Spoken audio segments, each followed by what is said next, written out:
다 같이 자리에서 일어나셔서 오늘 하나님이 우리에게 주시는 말씀 출애굽기 12장 11절에서 14절 말씀을 저와 여러분이 한 절씩 교독하겠습니다. 11절부터 14절입니다. 너희가 그것을 먹을 때에는 이렇게 하여라. 허리에 띠를 띠고 발에 신을 신고 손에 지팡이를 들고 서둘러서 먹어라. 유월절은 주 앞에서 이렇게 지켜야 한다. 그날 밤에 내가 이집트 땅을 지나가면서 사람이든지 짐승이든지 이집트 땅에 있는 처음 난 것은 모두 치겠다. 그리고 이집트의 모든 신을 벌하겠다. 나는 주다. 문틀에 피를 발랐으면 그것은 너희가 살고 있는 집의 표적이니 내가 이집트 땅을 칠 때에 문설주에 피를 바른 집은 그 피를 보고 내가 너희를 치지 않고 넘어갈 터이니 너희는 재앙을 피하여 살아남을 것이다. 이날은 너희가 기념해야 할 날이니 너희는 이날을 주 앞에서 지키는 절기로 삼아서 영원한 규례로 대대로 지켜야 한다. 아멘. 예, 자리에 앉으시기 바랍니다. 일주일이 너무 빠르죠. 예. 뭐 한 달도 눈 깜짝하면 한 달이 지나고 벌써 2월도 이제 곧 지나고 3월이 올 그런 시간이 너무너무 빠른데 우리가 이제 지난주부터 예배에 대해서 다시 나누고 있습니다. 예배가 왜 우리에게 중요하냐는 지난주에 잠깐 나눴죠. 무엇을 가치 있게 여기고 무엇을 생각하면 그 생각하고 가치 있게 여기는 대상을 우리가 뭐 하게 돼 있어요? 예, 닮아가게 돼 있어요. 그래서 하나님을 예배한다는 것은 이 시간이 주일에 와서 예배하는 것뿐만 아니라 그분을 생각하고 그분을 묵상하고 그분의 말씀을 듣다 보면 위대하신 하나님의 형상으로 우리를 다듬어 가시는 과정이기 때문에 예배가 중요합니다. 그런데 지난주에 우리가 나눈 말씀은 예배는요, 여러분이 오늘 이 시간에 찾아와서 드리는 것 같지만 사실은 뭐라고 했습니까? 하나님이 먼저 찾아오시는 사건 예배라고 그랬죠. 예. 모세를 하나님 먼저 만나 주셨어요. 떨기나무에 불이 붙는 것처럼 하나님이 먼저 찾아오셨고 모세는 일상으로 일어나는 그냥 들불 자연 발환에 여기지 않고 가까이 가서 반응을 했어요. 찾아오신 하나님께 내가 정직하게 반응하고 응답할 때 하나님이 뭐하고 하셨습니까? 모세야 모세야 부르시고 만나주시고 그에게 말씀하셨습니다. 여러분 지난 한 주 동안 제가 여러분에게 말씀드렸습니다. 늘 루틴을 일상적으로 사시는 분주한 그 삶을 잠시 한번 멈춰서서 모세처럼 떨기나무에 붙은 그 불 가운데 임하신 주님의 임재를 모세가 경험한 것처럼 여러분도 한번 삶의 예배를 경험해 보십시오. 궁금합니다. 어떤 순간에 어떻게 여러분을 하나님이 찾아오셨고 만났는지 궁금합니다. 그런데 그게 쉽던가요? 어렵던가요?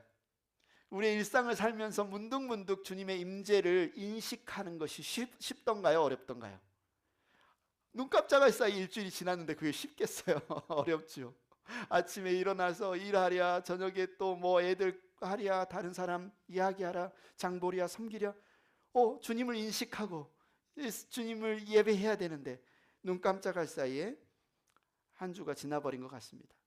그런 어려움이 있는 것 같아요. 또 하나는 뭐예요?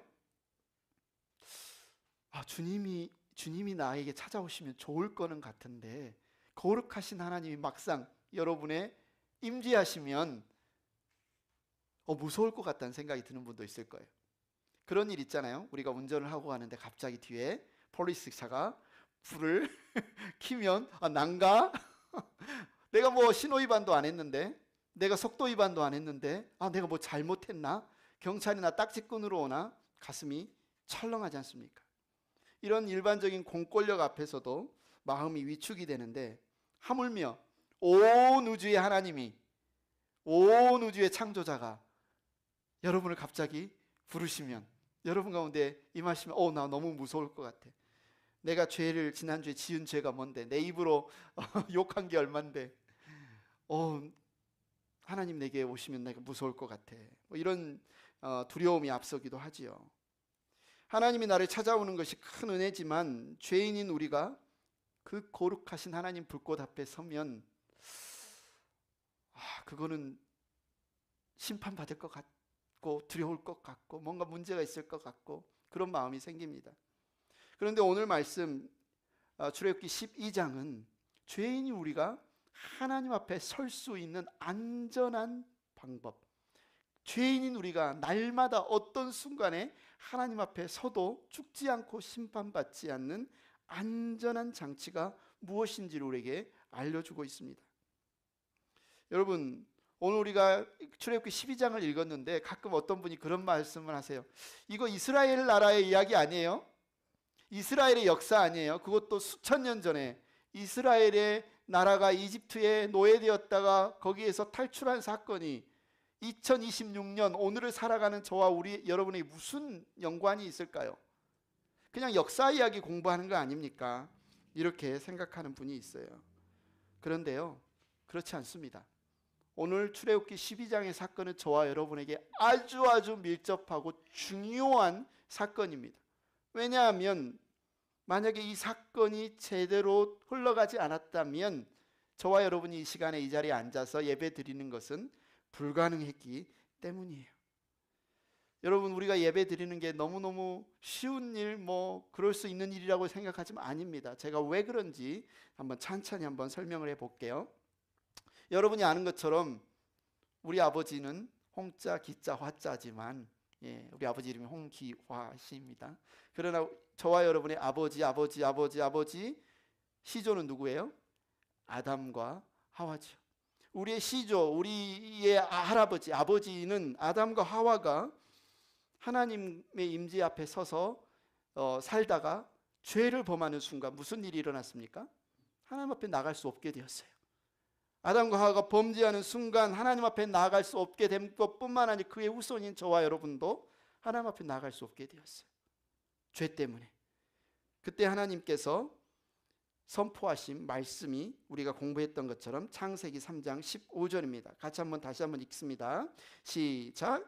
내가 너로 여자와 원수가 되게 하고 너의 자손을 여자의 자손과 원수가 되게 하겠다.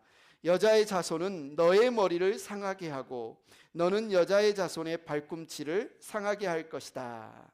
여기서 너는 뱀의 형상으로 아담과 하와를 타락하게 한 사탄을 말합니다. 내가 사탄 너로 여자와 원수가 되게 하고 사탄의 자손을 여자의 자손과 원수가 되게 하고 여자의 자손은 사탄의 머리를 상하게 하고 사탄 너는 여자의 자손의 발꿈치를 상하게 할 것이다 라는 이 말씀을 선포하심으로 우리가 하나님 앞에 나아갈 수 있는 길, 나아갈 수 있는 생명의 길을 약속하셨어요. 여러분, 아담이 들었어요? 하와도 들었어요? 그 자리에 있는 뱀도 들었어요? 사탄은 알았을까요? 몰랐을까요? 사탄은 하나님의 이 약속을 알았을까요? 몰랐을까요? 당연히 알았겠죠. 그럼 사탄은 어떻게 했을까요?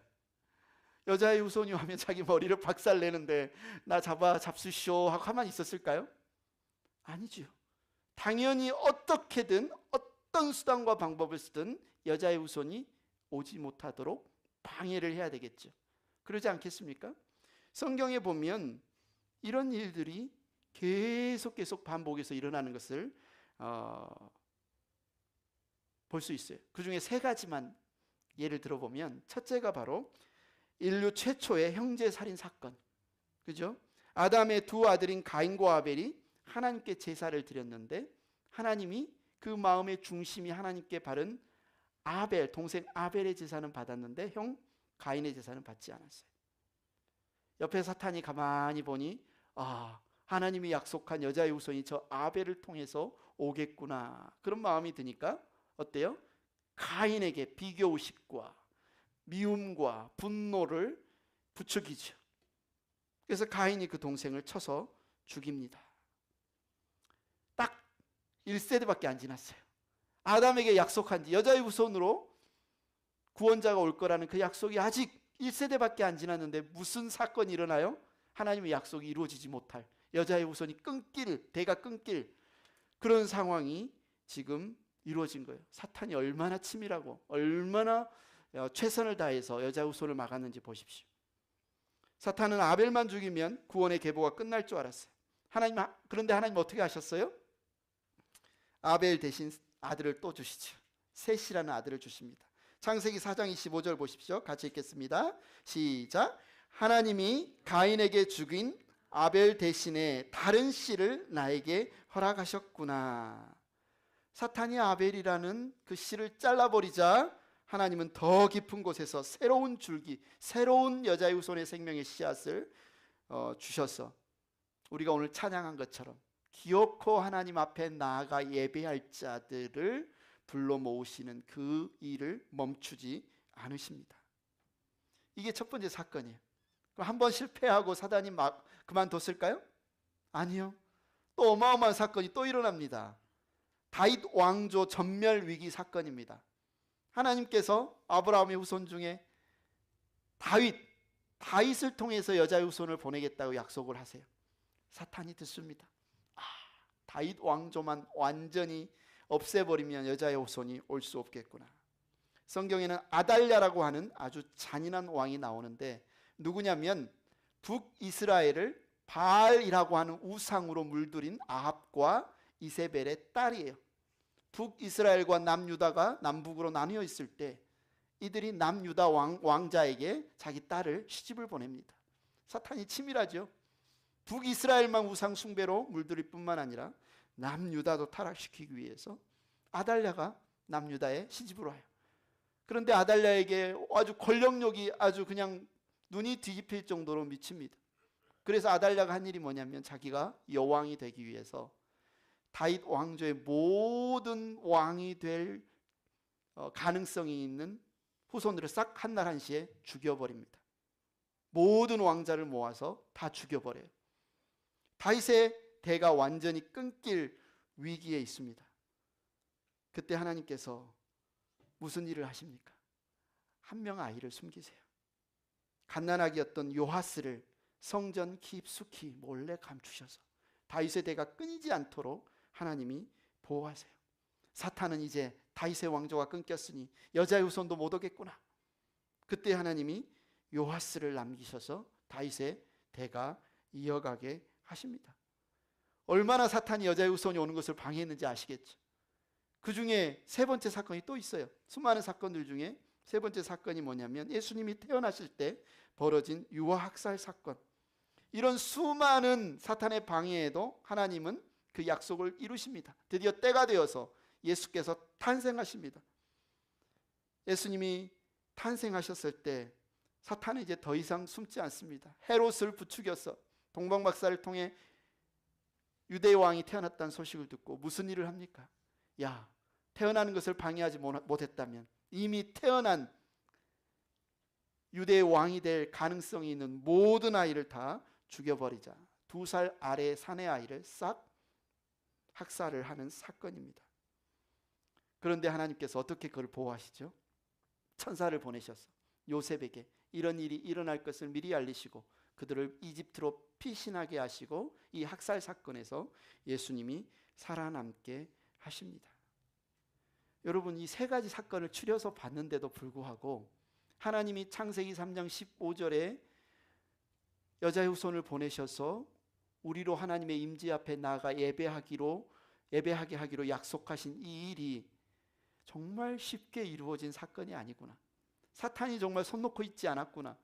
얼마나 그것을 우리가 하나님을 예배하고 하나님 앞에 나아가는 것을 사탄이 얼마나 싫어했는지 우리는 볼 수 있습니다. 여러분, 이 사건 중에 하나만 성공했어도 저와 여러분이 이 시간 함께 주님을 예배할 수 있을까요? 하나님의 은혜를 찬양할 수 있을까요? 아니요. 우리는 여전히 죄와 죽음의 노예로 하나님의 이름을 부르지 못한 채로 흑암의 권세 아래서 여전히 죽어가고 있을 겁니다. 그런데 하나님은 모든 사단의 이 치밀한 계략마다 역전을 하시고 바꾸시고 셋을 주셨고 요아스를 살리셨고 예수님을 피신시키셔서 이 여자의 후손이 오셔서 사단의 머리를 박살내고 그 권세 아래 있던 종되었던 우리를 건져내는 이 일이 마침내 이루어지도록 하셨기 때문에 이 일은 우리와 상관없는 일이 아니라 저와 여러분과 너무너무 밀접하게 연관된 이야기라는 거죠. 그렇다면 오늘 우리가 읽은 출애굽기 12장 사건도 과연 우리의 예배와 우리가 이 자리에 앉아있고 하나님을 예배하는 사건과 얼마나 연관이 있느냐라고 한다면 굉장히 중요한 승부처 중에 하나입니다. 출애굽기는요, 흑암의 권세 아래 매어 있던 이들을 건져내서 자기의 백성 삼으신 것을 너무나 선명하게 그림으로 보여주신 이야기 중에 하나가 이 출애굽기 사건이에요. 그래서 저와 여러분의 삶, 저와 여러분이 하나님 앞에 나온 이 사건을 너무너무 선명하게 보여준 사건이에요. 사탄은 이집트라고 하는 거대한 감옥 안에 이스라엘을 가두고 이제 이스라엘에 태어나는 사내들을 어떻게 했습니까?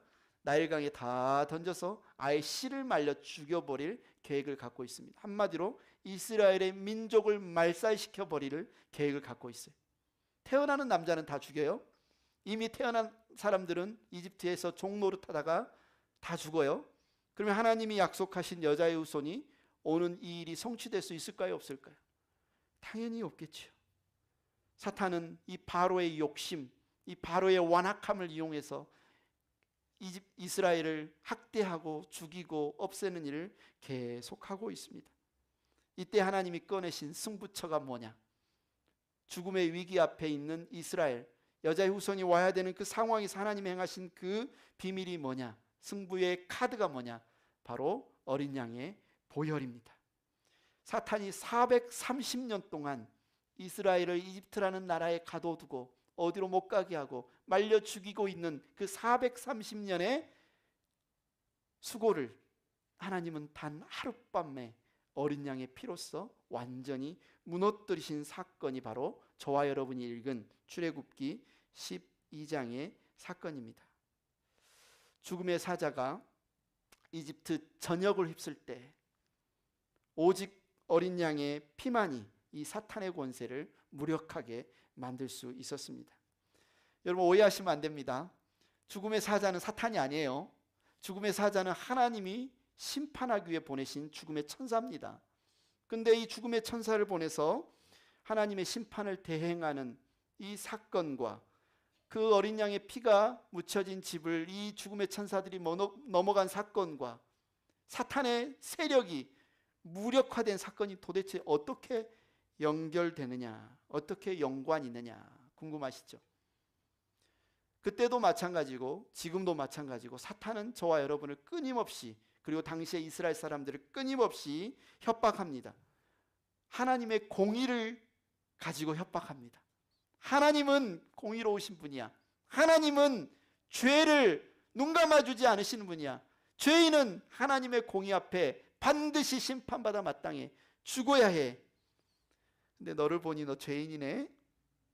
너를 보니 지난주에 죄 졌네. 너를 보니 악하네. 사탄은 우리가 죄인이기 때문에 죽어 마땅한 존재라는 그 사실을 붙들고 우리를 종노릇하게 만드는 거예요. 당시 이스라엘 사람들도 마찬가지예요. 그런데 그날 밤 어린 양의 피가 그들이 살고 있는 집 문설주와 문틀에 발렸습니다. 하나님은 죄인을 보면 죽이셔야 되는데, 죄인을 보면 넘어가지 않고 심판하셔야 되는데, 하나님이 은혜로 주신 것이 뭐냐면 피를 보면 내가 죄를 넘어가겠다는 거예요. 피를 보면 내가 그 죄인을 넘어가겠다는 거예요. 어린 양의 피가 발려진 그 피를 보시고 심판은 끝났다. 이 집에 심판은 끝났다. 죄의 대가가 이 어린 양의 피로 대신 치러졌다. 넘어가신 거예요. 사탄은 하나님이 보내신 죽음의 천사가 이 사람을 죽여야 되는데, 그래야 자기의 죄의 권세, 죽음의 권세에 왕노릇할 수 있는데 하나님이 넘어가신 사건으로 사탄의 세력이 무기력하게 된 것. 여러분 성경을 볼 때요, 이 사건이요 저와 여러분에게도 굉장히 중요한 사건이에요. 하나님이 구원을 이루신 놀라운 예표가 담겨 있는 사건입니다. 그 피가 있었기에 이스라엘은 죽지 않았어요. 그 피가 있었기에 하나님의 여자의 후손을 보내시겠다는 약속은 끊기지 않았어요. 그 피가 있었기에 예수 그리스도께서 오실 수 있었어요. 그래서 출애굽기 12장은 단순히 옛날 이스라엘, 고대 이스라엘의 이집트 탈출 이야기가 아니라 사탄의 모든 방해를 뚫고 나 홍석인을, 여러분을 하나님의 임재 앞으로 이끌어서 함께 사랑의 교제를 이루시려는 하나님의 계획이 이루어진 사건이다. 놀라운 사랑의 증거의 사건이다. 그리고 우리가 하나님 앞에 설 수 있는 유일한 자격은 뭐예요? 사탄의 말이 맞아요. 우리 죄인입니다. 우리 죽어 마땅해요. 우리의 공로로 하나님 앞에 설 수 없어요. 그런데 유일한 자격은 어린 양의 보혈이었다. 어린 양의 피를 보고 하나님이 넘어갔다. 누가 하나님 앞에 설 수 있습니까? 누가 하나님을 예배할 수 있습니까? 그 근거는 단 하나밖에 없어요. 뭡니까? 어린 양의 보혈입니다. 그래서 이 피의 은혜가 저와 여러분이 오늘 하나님을 예배하고 찬양하는 그 이유가 된다는 이 세 가지 이유를 오늘 말씀을 통해 한번 살펴보겠는데요. 첫째, 우리 예배의 근거는요, 내 자격이 아니라 피의 증거로 하나님 앞에 서는 거예요. 저와 여러분은요, 여러분의 공로로 하나님 앞에 서는 게 아니에요. 우리의 그간의 신앙 경력으로 서는 게 아니에요. 우리의 직분으로 서는 게 아니에요.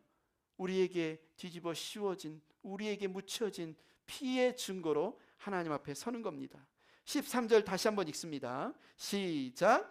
문틀에 피를 발랐으면 그것은 너희가 살고 있는 집의 표적이니 내가 이집트 땅을 칠 때에 문설주에 피를 바른 집은 그 피를 보고 내가 너희를 치지 않고 넘어갈 터이니 너희는 재앙을 피하여 살아남을 것이다. 심판의 밤, 이집트 전역의 죽음의 그림자가 드리웠습니다. 하나님이 명령하신 죽음의 천사가 각 집을 한 사람 한 사람을 방문할 때 그 죽음의 천사가 보는 것은 단 한 가지예요. 이 집의 문틀에 어린 양의 피가 발라져 있는가? 이 집의 문틀에 이들을 위한 어린 양의 피가 발라져 있는가?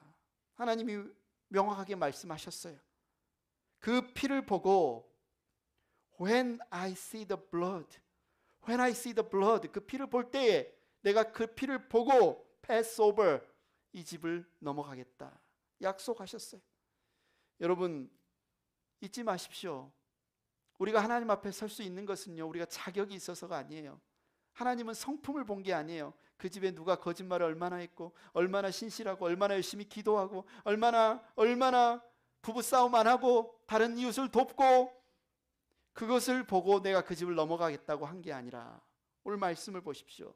그 집 문설주와 문틀에 발라진 피를 보고 그들을 넘어가겠다라고 말씀하신 겁니다. 이스라엘 백성이 이날 밤 살아남은 이유는 단 한 가지예요. 그들이 착해서입니까? 그들이 특별해서입니까? 그들이 의로워서입니까? 아니요. 그들은 하나님의 말씀대로 어린 양의 피를 바르는 순종을 했기 때문에 그 피를 보고 하나님이 그들을 넘어가신 거예요. 여러분, 우리가 사는 이 세상 시스템은 끊임없이 자격을 요구하죠. 여러분, 제가 이제 비행기를 타려고 공항에 가서 좀 라운지를 좀 이용해야 되겠는데 하면 목사님 오셨어요. 제 라운지 이용하십시오. 그럴까요? 대한항공이? 아니면 좀 부자가, 좀 회사도 큰 회장이고 부자니까 내가 회장이야. 내가 돈도 많아. 회장님 어서 오십시오. 예, 들어오십시오. 그럴까요? 아니요. 뭘 봐요? 자격이 있는지를 봐요. 카드. 이 라운지를 이용할 수 있는 자격이 있는지.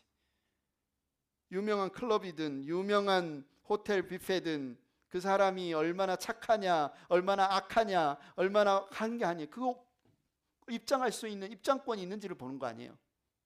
그 자리에 들어올 수 있는 입장권이 있는 것을 예약을 했는지 입장권을 보고 그 안에 들어오게 해주는 겁니다. 아무리 그 사람이 훌륭하고 아무리 돈이 많고 아무리 권력이 많아도 입장권이 없으면 들어올 수가 없습니다. 그러나 아무리 부족한 사람이라도 그곳에 들어갈 정당한 티켓이 있으면 그 사람은 그 안에 들어갈 수 있어요. 사탄은 끊임없이 우리의 인생에서 태클을 겁니다. 사탄이란 뜻은요, 히브리 말로 회방자라는 뜻이에요. 회방자. 우리가 하나님의 앞에 나가려고 하면, 우리가 하나님 말씀을 들으려고 하면 그 사이에서 끊임없이 우리를 회방해요. 넌 죄인이잖아. 너는 보잘것없잖아. 너 또 지킨다고 하고 또 안 지킬 거잖아. 끊임없이 사탄은 검문소 직원처럼, IRS 직원처럼, 너는 이 나라에 살 자격이 없는 것 같은데 추방, 이런 끊임없이 이야기합니다. 너 지난주에 죄 지었지? 너 그러고도 집사야? 너 그러고도 목사야? 네가 예배 드린다고 하나님이 받으실 것 같아? 끊임없이 우리의 자격을 공격합니다. 그럼 우리는 맞아. 내가 그렇게 지난주에 죄를 지었는데, 내가 그렇게 자격이 없는데 하나님이 내 기도를 들으실까? 하나님이 내 예배를 받으실까? 속습니다, 사탄에게. 그런데 오늘 말씀은 뭐라고 합니까? 하나님 앞에 설 수 있는 것은 우리의 자격이 아니라 우리의 영혼의 문설주에 뿌려진 예수 그리스도의 피밖에 없다는 거예요. 예수 그리스도의 피라는 입장권을 내밀어야 우리가 하나님 앞에 나아갈 수 있지, 그 다른 어떤 것으로 하나님 앞에 설 수 없다는 겁니다. 하나님은 사탄의 고발을 듣지 않으시고, 저 사람 죄인이에요 라고 지적하는 사탄의 고발을 듣지 않으시고 우리 안에 있는 예수 그리스도의 피를 보십니다. 너는 내 자녀다. 너는 내 아들이다. 너는 내 딸이다. 어서 내 앞으로 와라. 주님이 보시는 것은 단 하나, 예수 그리스도의 피 안에 있는가? 이를 위해 흘리신 예수 그리스도의 피가 있는가? 행복한 교회 가족 여러분, 오늘 예배 자리에 나올 때 마음 무거우셨던 분 있습니까? 마음 무거우셨던 분 있습니까? 여러분 자신 때문에, 여러분 환경 때문에 나 같은 사람이 어떻게 하나님 앞에 서나 하는 생각이 드셨습니까? 기억하십시오. 예배는 내 의로움을 뽐내는 자리가 아닙니다. 하나님의 은혜를 찬양하는 자리입니다. 하나님의 이 긍휼을 기뻐하는 자리입니다. 이번 한 주간 여러분이 세상에서 쓰러지고 실패했어도 이 시간 그 예수 그리스도의 보혈을 의지하십시오. 주님, 저는 부족하지만 주님의 피가 저를 붙잡고 있습니다. 주님의 피가 저를 덮고 있습니다. 선포하십시오. 하나님은 바로 그 피를 보시고 여러분의 허물을 덮으시고 가장 영광스럽고 아름다운 예배자로 여러분을 받아주십니다. 어떻게 그리스도의 보혈이 하나님 앞에 설 수 있는 유일한 근거인지, 우리 예배의 근거가 되는지 살펴보았다면, 그 보혈이 실제로 우리 안에서 어떤 능력을 발휘하는지, 어떤 역할을 하는지 오늘 말씀은 이야기하고 있습니다. 두 번째, 우리 예배의 본질이 뭐냐? 우리가 드리는 이 예배에 지금 뭘 하고 있는 거냐? 우리가 지금 뭐 하고 있는 거냐? 내 인생의 왕이 바뀐 사건을 이야기하고 있는 겁니다. 우리가 드리는 예배는 내 인생의 왕이 바뀐 사건을 이야기하고 있는 거예요. 12절 말씀을 다시 한번 읽습니다. 시작. 그날 밤에 내가 이집트 땅을 지나가면서 사람이든지 짐승이든지 이집트 땅에 있는 처음 난 것은 모두 치겠다. 그리고 이집트의 모든 신을 벌하겠다. 나는 주다. 6월절의 핵심 원리는요, 6월절이 영어로 Passover, 6월, 넘어가는 날, 넘어간 날. 그러니까 6월절이라고 하니까 어려운 날 같은데 그냥 넘어간 날이에요. Passover. 넘어간 날의 핵심 원리는 죽음의 자리가 뒤바뀌었다는 거예요. 죽음의 자리가 바뀌었다는 거예요. 심판의 밤에 이스라엘을 향했던 그 죽음이 그냥 갑자기 사라진 게 아닙니다. 심판의 밤에 반드시 누군가는 죽었어야 돼요. 죄 때문에. 그래서 이집트의 장자들은 그 죄 때문에 다 죽었습니다. 그런데 이스라엘의 장자들은 죽지 않았어요. 왜 안 죽었어요? 대신 그 양의, 그 집에 흠없는 양이 죽었기 때문에 그래요. 아무도 안 죽은 게 아니에요. 그 죄 때문에 이스라엘의 집에서는 흠없는 어린 양이 죽었기 때문에, 내가 죽어야 할 자리에 어린 양이 와서 대신 죽었기 때문에 이들이 산 것입니다. 이것을 어려운 말로는 대속이라고 합니다. 대신 속량하다, 대신 값을 치르다, 대속. 내 죽음에 내가 죽어야 되는데 양이 죽었다. 내가 죽어야 되는데 예수께서 죽으셨다. 이게 대속입니다. 이것은 단순히 죽어야 할 그 순간에 죽지 않고 살아난 사건으로 끝나는 게 아니에요. 아이고 죽을 뻔했는데 살았네. 오 죽을 뻔했네 살았네의 사건이 아니라 더 큰 사건은 뭐냐면, 죽어 마땅한 자를 하나님이 값을 치르고 내 백성 삼으신 사건이에요. 죽어 마땅한 자를 내가 건져서, 사탄의 흑암의 권세 아래서 종노릇하고 있던 자를 건져서 내 시민, 내 나라 백성 삼으신 사건이 바로 유월절 사건입니다. 그냥 죽을 뻔했던 사람이 안 죽은 게 아니라 이 순간 이스라엘에게 일어난 일은 하나님의 백성이 되었어요. 하나님의 소유가 되었어요. 그래서 출애굽 사건은 단순히 고생스러운 노예 생활에서 해방되어 살기 좋은 가나안 땅으로 이사가서 좀 살만한 동네에서 잘 먹고 잘 사는 이야기가 아니라 왕이 바뀐 사건입니다.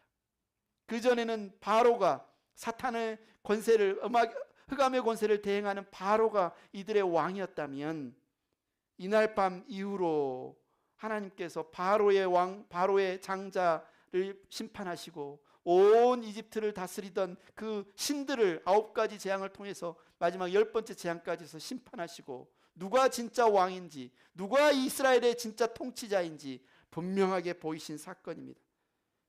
무슨 일이 일어났어요? 어린 양의 피가 문틀에 발라지는 순간 그 집의 주권이 달라졌습니다. 그 집의 통치권이 달라졌습니다. 이전까지 이들은 이집트의 노예였어요. 이전까지 이들은 이집트의 법에 따라 살았습니다. 이전까지 이들은 사탄의 논리가 통하던 집이었어요. 그러나 피가 발려진 순간부터 하나님이 임재하시고 하나님이 통치하시는 거룩한 영토가 된 것입니다. 출애굽 사건은 우리에게 그 그림을 보여주고 있어요. 예수의 피가 내게 발려졌다는 것은 내가 죽지 않고 살아난 사건을 뛰어넘어서 이제 예수께서 나의 왕이 되신 사건이에요. 이제는 사탄이 나의 왕이 아니고 이 세상이 나의 왕이 아니고 나의 왕이 바뀐 사건, 나의 통치자가 바뀐 사건, 그 사건으로 시작되어서 우리가 모이게 된 게 예배인데, 그럼 예배 시간에 하는 일이 뭐예요? 예배 시간에 좀 찬양이 좀 흥겨워야지, 찬양이 좀 은혜스러워야지, 말씀이 좀 뜨거워야지, 중요하죠. 그러나 이 예배 시간에 더 중요한 것은요, 우리에게 일어난 이 신분의 변화를 확인하는 겁니다. 이제 난 하나님의 백성이구나. 하나님이 이제 나의 왕이시구나. 예수 그리스도께서 나의 통치자이시구나. 이 사실을 기억하고 인정하는 시간이 바로 이 예배의 시간입니다. 내가 마땅히 죽어 마땅한 사탄의 노예였는데 이제는 예수 그리스도의 피 때문에 하나님의 자녀가 되어서 하나님을 찬양하는, 왕을 찬양하는 일이 되었구나.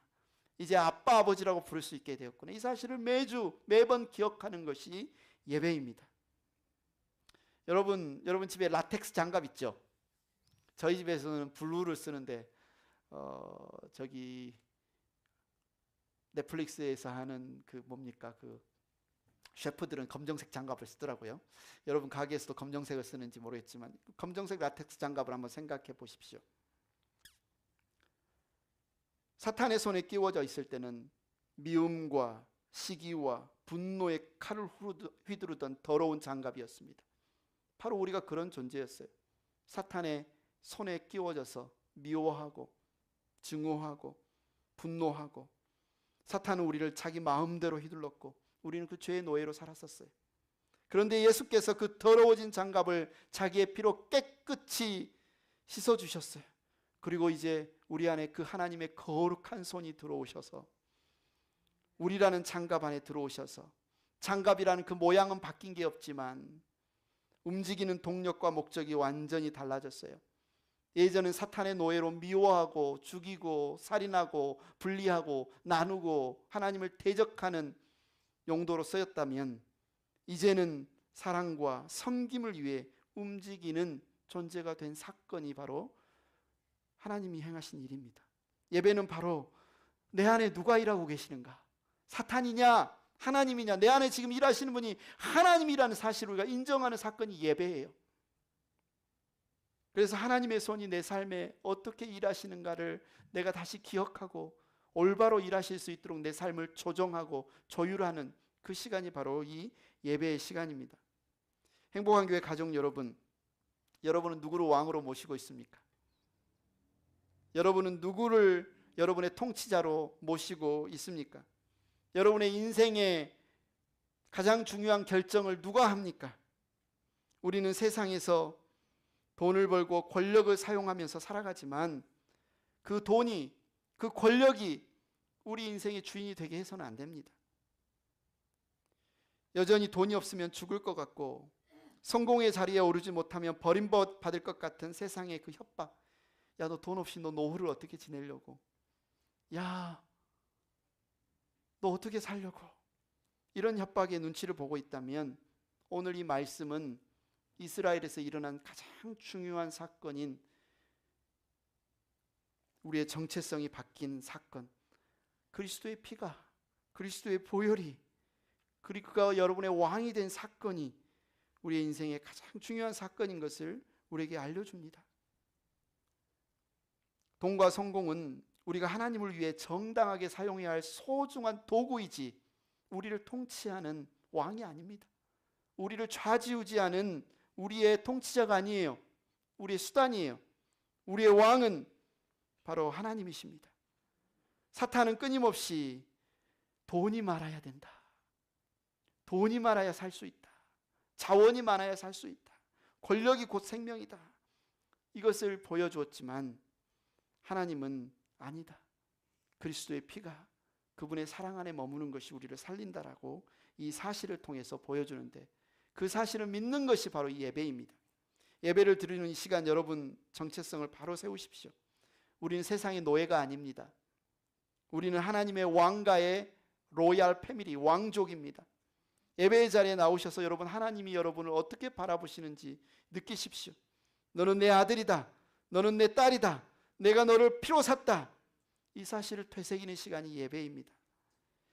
첫 번째, 우리가 하나님 앞에 설 자격이 보혈이었고, 두 번째, 그 보혈이 우리 안에 올 때 우리의 신분이 완전히 바뀌고 우리의 왕이 바뀌었다면, 세 번째, 이 보혈의 은혜를 입은 우리는 어디로 나아가야 될 것인가. 세 번째, 우리 예배의 태도입니다. 우리 예배의 완성은 문 밖에서 시작됩니다. 여러분 11절 말씀을 다시 한번 읽어보겠습니다. 11절 시작. 너희가 그것을 먹을 때에는 이렇게 하여라. 허리에 띠를 띠고 발에 신을 신고 손에 지팡이를 들고 서둘러서 먹어라. 유월절은 주 앞에서 이렇게 지켜야 한다. 유월절 식사니까, 유월절 만찬이니까 특별하잖아요. 자, 테이블을 깨끗하게 치우고, 자, 평상시에 먹던 것처럼 지저분하게 먹지 말고 포크, 나이프 잘 놓고 이렇게 잘 앉아서 먹어라 했을 것 같은데, 그게 아니라 뭐예요? 허리에 띠를 띠고 발에 신을 신고 손에 지팡이를 들고 먹을 때도 천천히 먹는 게 아니라 어떻게 먹어요? 서둘러서 먹어라. 이게 도대체 무슨 뜻일까요? 당장이라도 튀어나갈 준비, 당장이라도 문 열고 달려나갈 준비를 다 하고 밥을 먹는 그 모습을 보이고 있습니다. 허리에 띠를 띠는 것은요, 허리띠 풀어놓고 여러분 일할 수 있어요? 힘을 못 써요. 힘을 쓰려면요 허리에 띠를 띠어야 됩니다. 신을 신는 것은 먼 길을 떠날 준비, 지팡이를 잡는 것은 나그네이자 행군하는 군인의 모습입니다. 왜 이렇게 서두르라고 하셨을까? 예수님이 피를 흘려서 이들을 살리시고 하나님을 예배하는 목적은 단순히 죽음에서 건져내서 그들의 왕 되었으니까 그 모습에 머물러 있는 것이 아니라 애굽에서 탈출시켜서 가나안으로 나아가게 하시는 이 행진, 이 행군으로 초대하는 것이기 때문에 그래요. 쉽게 말하면 이 예배는요 우리의 한 주간의 마지막 종착역이 아니에요. 여러분, 우리가 모여서 드리는 이 예배는요 출발점이에요. 시작점이에요. 오늘부터 우리의 예배가 시작되는 거예요. 이 문을 마치고 우리 축도하고 밥 먹고 교제하고 나갈 때 이 예배가 끝나는 게 아니고 오늘 시작된 예배가 일주일간 여러분의 삶에서 계속 되는 겁니다. 여러분 지금 동계올림픽 하고 있죠? 예, 밀라노에서 동계올림픽을 하고 한창이죠. 우리나라 쇼트트랙 여러분 누구를 응원하시나요? 예, 김길리 선수를 응원하시나요? 예, 굉장히 잘하죠. 그들이 경기장에 들어서기 직전 대기실에 있지 않습니까? 아니면 코치하고 이야기하는 순간 스케이트 날을 갈고 끈을 꽉 줘야 되는 모습이 얼마나 진지합니까? 그들이 대기실의 시간은요 그냥 쉬는 시간이 아니에요. 이제 경기 땡 할 때만 경기고 대기실에서 준비하고 뭔가 신발을 다듬는 시간이 그냥 노는 시간이 아니에요. 그 시간은 빙판에서 질주할 그 순간을 위해서 준비하는 시간입니다. 이 예배는요 여러분과 제가 지금 드리는 예배는 한마디로 김길리 선수가 출발선 앞에서 총성이 울리기 바로 그 직전의 순간이라고 여러분이 생각하시면 됩니다.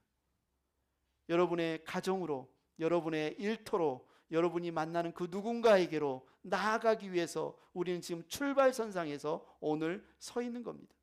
여러분이 예배당 문을 나서는 순간 김길리 선수의 질주처럼 여러분의 예배가, 삶의 예배가 시작될 겁니다. 우리가 이 시간 이 성경 말씀을 나누는 것은 그 선수가 감독의, 코치의 말을 듣는 시간이라고 생각하시면 돼요. 하나님이 우리에게 어떻게 경기해야 할지, 달려가야 할지 알려주는 시간이라고 보면 됩니다. 또 우리가 찬양하는 것은 뭡니까? 우리가 나아가서 싸워야 할 밖에서의 삶을 북돋는 시간이고, 기도는 우리 홀로 그 싸움을 싸울 수 없으니 하늘의 응원군이 우리와 함께 해주시기를 구하는 통신이고, 축도는 예배가 끝나는 시간이 아니라 저와 여러분이 이제 실제 삶의 예배가 시작되었다는 총성입니다. 김길리 선수가 날도 갈고 신발끈도 조였는데 총성이 울렸는데 출발 안 했다고 생각해 보십시오. 경기를 제대로 한 겁니까? 금메달을 딸 수 있겠습니까? 행복한 교회 가족 여러분, 예배 끝나고 가실 때 오늘 예배 잘 드렸다라고 하지 마시고, 야, 이제 예배가 시작되었구나, 이렇게 말씀해 주시기 바랍니다. 여러분, 예배는요, 내 자격이 아니라 보혈의 증거로 하나님 앞에 서는 거예요. 여러분은 그리스도의 보혈을 붙들고 이 시간에 나온 겁니다. 그리고 예배는요, 나의 통치자가 바뀐 사건을 매번 인정하고 기억하는 사건이에요. 여러분이 주인 되어서 이 세상이 주인 노릇하는데 종 노릇하는, 혹시 그 삶으로 한 주간 살았다면 다시 한번 나의 왕이 하나님이시구나 인정하는 시간이에요. 그리고 이 예배는요, 끝이 아니라 시작점, 세상으로 나아가는 시작점이라는 사실을 여러분 잊지 마시기 바랍니다. 우리 예배는 2000년 전 골고다 언덕에서 완성되었습니다. 예수님이 하나님의 어린 양으로 우리를 위해 피를 흘리셨기에 저와 여러분이 이 자리에 나올 수 있습니다. 하나님을 아빠라고 부를 수 있고 그분의 임재를 사모할 수 있고, 문득문득 우리의 삶의 자리에서 멈춰서서 하나님을 만날 수 있는, 그것은 바로 예수께서 저와 여러분을 위해 피를 흘리셨기 때문에 그렇습니다. 사탄의 머리는 박살이 났지만 베드로에서에 보면 여전히 사탄은 울은 사자와 같이 저와 여러분을 미혹하여 삼킬 차를 찾고 있습니다. 끊임없이 방해할 겁니다. 그러나 하나님은 결코 우리를 떠나지도 않으시고 버리지도 않으시고 그 하나님의 약속을 반드시 이루심을 여러분 기억하시기 바랍니다. 그래서 오늘 말씀 찬양팀 앞으로 나오시고 기억하시면서 우리 다 같이 자리에서 일어나셔서, 만왕의 왕 내 주께서 저와 여러분의 왕이 되시며 저와 여러분을 위해서 행하신 그 일이 무엇인지 다시 한번 기억하시면서, 그렇습니다, 주님이 나를 피를 흘리셨고 그래서 나의 왕이 되셨고 이제는 나와 함께 나의 삶의 순간순간 동행하시는 분이심을 이 시간 찬양을 통해서 함께 고백하겠습니다.